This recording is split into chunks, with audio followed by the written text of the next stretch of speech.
Before the world sees your wins, your soul has to feel your work. It's the reps nobody applauds that produce the wins that do, all through a shifting of your identity into a dominator. This is all done in the dark every single day.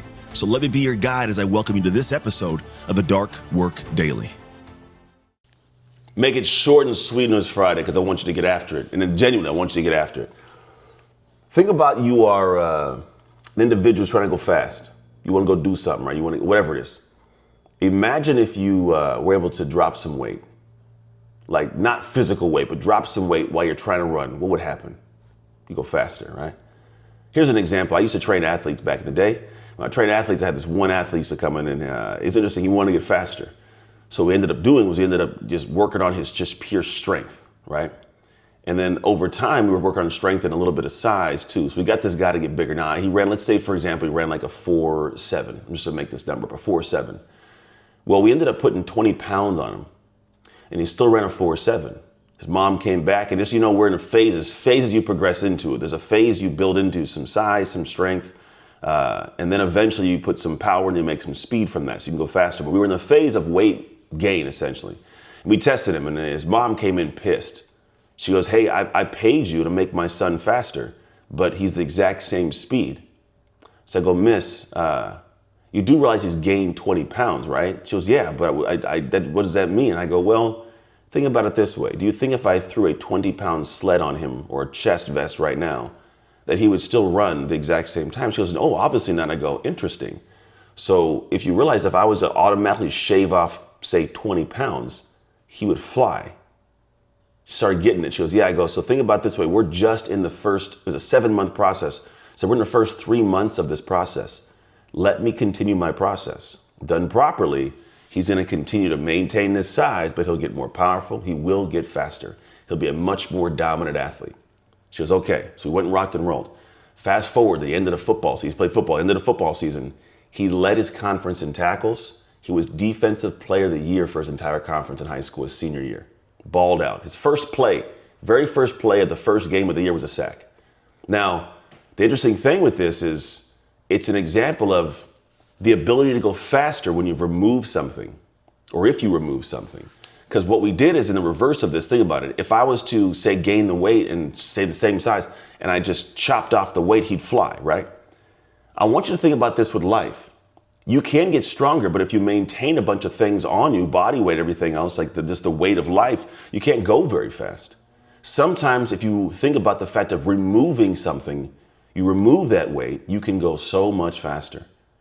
Because for him, the idea was like, yeah, if I'd have just chopped that weight off his body, he would have for sure went faster. Same thing for the extra tasks you don't need in your life, the extra burdens, the extra people, the extra habits and hobbies that don't serve the direction you want to go. Sometimes you have to cut something off to go faster.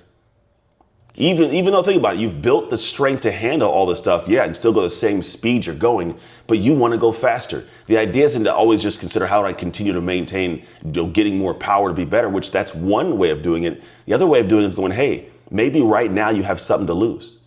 Like for him, if I'd have lost just the pure fat, if I went with him into a fat loss window and we shaved off 10 pounds of fat, which he could have done. He's a high school kid. He could have shaved off 10 pounds, had a little bit extra on him. If I shaved off 10 pounds and maintained the same muscle that's on his body now, he'd be faster. The idea is the same for you in your life. If you shave off the extra weight that's holding you down, that's just keeping you back, you will find yourself going faster in life than you ever thought possible. When I got to me, like I started shaving off and cutting out any negative conversations that didn't serve me. To this day, if you bring something crazy around me I don't enjoy hearing, I'll literally have a statement of like, you know what, of all the things we could have been talking about, I would not have chose this thing to talk about. I would have loved to hear about your life, your wife, your husband, your kids, the business success. But this emotional thing you're bringing, this drama, doesn't serve either of us. I recommend you get rid of it. I say this, or I recommend you find somebody else to handle this. And I'll tell my wife sometimes, we're around people that are bringing it, it's a whole gossip conversation. We'll leave those spaces and I'll go, I can't be with those people anymore. She goes, why? They're nice people. I go, they're nice people, but I could have had a lot more conversation in a better way that I would have enjoyed than this stupid thing that we found that's in the middle of the thing. It's chaos, right? I cut the fat of conversations that suck. I also cut the fat of anything that goes on my calendar doesn't serve me. If my calendar has something on it that doesn't aid the direction I want to go, it's got to go. And I'm ruthless with it. It's got to be something where you do the exact same part for your life. When you learn to do this, you cut some things off. The cutting off helps you speed up. And then you start realizing that that was the goal all along. The goal shouldn't be to maintain the things that hold you back. The goal should be to get the goal. And if something's holding you back from the goal, release it. The moment you do, you get to achieve and experience the thing you've been wanting this entire time. If this episode stirred something in you, good. That means there's work to be done. Don't ignore it, because listening is just the beginning. Because real change happens when you engage and you commit. So I invite you to join the Dark Work community inside the Dark Work app, which is where you communicate with amazing people on the same journey as you. You can find it on the App Store and the Google Play Store right now. Step into the conversations that sharpen your habits, strengthen your identity, and keep you locked in to the Dark Work.